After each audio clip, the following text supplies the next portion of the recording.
ആദ്യത്തെ പാക്ക് ചെയ്ത മാമ്പഴ പാനീയമാണെന്ന് നിങ്ങൾക്കറിയാമോ? മറ്റുള്ളവർ ഗ്ലാസ് കുപ്പികളിൽ ജ്യൂസുകൾ വിറ്റപ്പോൾ ഫ്രൂട്ടി അതിന്റെ ടെട്രാ പാക്ക് ലോകം മുഴുവൻ ഒരു വിപ്ലവം സൃഷ്ടിച്ചു. 1985-ൽ പാർലെ അഗ്രോ ഏറെ രുചികരവും പുതുമയുള്ളതും കയ്യിൽ കൊണ്ടു നടക്കാൻ എളുപ്പമുള്ളതുമായ ഒരു മാമ്പഴ പാനീയം നിർമ്മിക്കാൻ ആഗ്രഹിച്ചു. അന്ന് മാമ്പഴ പാനീയങ്ങൾ കനത്ത ഗ്ലാസ് കുപ്പികളിലാണ് വിപണിയിൽ സ്ഥാനം പിടിച്ചിരുന്നത്. അത് അവരെ പലതരത്തിലുള്ള പ്രശ്നങ്ങൾക്കും ഇടയാക്കി. പതിയെ അതിനൊരു പരിഹാരവും അവർ തന്നെ കണ്ടെത്തി. ഭാരം കുറഞ്ഞ ടെട്രാ പാക്കിൽ മാമ്പഴം പൾപ്പ് നിറച്ച് വിപണിയിൽ എത്തിക്കുക. പരീക്ഷണം ഫലം കണ്ടു. ഫ്രൂട്ടിയുടെ ടെട്രാ പാക്കിൽ നിറച്ച മാമ്പഴം പൾപ്പ് കുട്ടികളെയും കൗമാരക്കാരെയും ഏറെ ആകർഷിച്ചു. ഫ്രൂട്ടി മാമ്പഴ ജ്യൂസ് മാത്രമല്ല വിറ്റത്, പകരം സ്ലൈസ് ആൻഡ് മാസ പോലുള്ള പരമ്പരാഗത മാമ്പഴ പാനീയങ്ങൾക്ക് വെല്ലുവിളിയാണ് ഉയർത്തിയത്. ഫ്രൂട്ടിയുടെ ടെട്രാ പാക്ക് ഫ്രിഡ്ജ് ഇല്ലാതെ ദീർഘകാലം കേടുകൂടാതെ സൂക്ഷിക്കാൻ കഴിയും.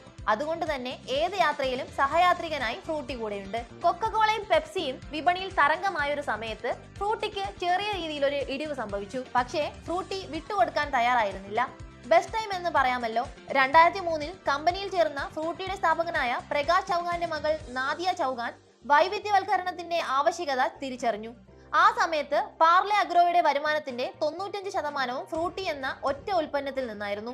കമ്പനിയുടെ പോർട്ട്ഫോളിയോ വികസിപ്പിക്കാനും പുതിയ വിപണി വിഭാഗങ്ങളിലേക്ക് കടന്നു ചെല്ലാനും ദൃഢനിശ്ചയിച്ച ചൗഹാൻ നവീകരണത്തിന്റെയും ഉൽപ്പന്ന വികസനത്തിന്റെയും ഒരു യാത്ര ആരംഭിച്ചു. 2005-ൽ കാർബണേറ്റഡ് ആപ്പിൾ ഫ്ലേവർ പാനീയമായ അപ്പി ഫിസിന്റെ വിജയകരമായ പ്രകാശനത്തോടെ നാദിയ ചൗഹാന്റെ ദർശനം നിറവേറി. അത് വിപണിയിൽ കൊടുങ്കാറ്റായി മാറി.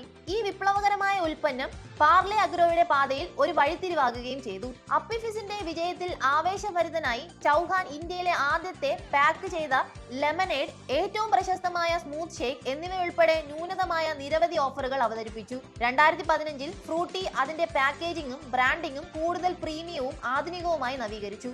ഇത് കുട്ടികൾക്കിടയിലും യുവാക്കൾക്കിടയിലും വളരെയേറെ ശ്രദ്ധ നേടി. കണ്ണടച്ചു തുറക്കും മുൻപ് ഫ്രൂട്ടി വളർന്നു. ഇന്നവർ ഫ്രൂട്ടിൽ നിന്ന് മാത്രം 4000 കോടിയുടെ ആസ്തിയാണ് പാർലെ അഗ്രോ സ്വരൂപിച്ചത്. ഇനി ഏത് സക്സസ്ഫുൾ ബിസിനസ് ഐഡിയ ആണ് ഡീകോഡ് ചെയ്യേണ്ടതെന്ന് താഴെ കമന്റ് ബോക്സിൽ പറയൂ.